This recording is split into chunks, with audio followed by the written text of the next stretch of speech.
મિત્રો, તો મારી પાછળ કપાસ તમને દેખાતો હશે, બીટી કપાસ વાવેલો છે અને અત્યારે સિઝન પૂરી થઈ ગઈ છે અને છેલ્લી વીણી ચાલુ છે.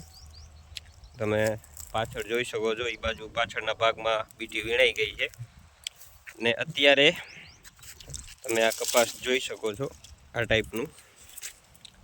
તો જ્યારે સિઝન પૂરી થઈ જાય ને તમે છેલ્લે સુધી કપાસ ઊભો રાખો ત્યારે આની મજૂરી તમને વીણવામાં ડબલ દેવી પડે. આમ નોર્મલી 15-16 રૂપિયા ચાલુ હોય, પણ સિઝન પૂરી થવા આવે ત્યારે આના ભાવ 20-25 રૂપિયા તમારે આપવા પડે વીણવાના, ખાલી વીણવાના.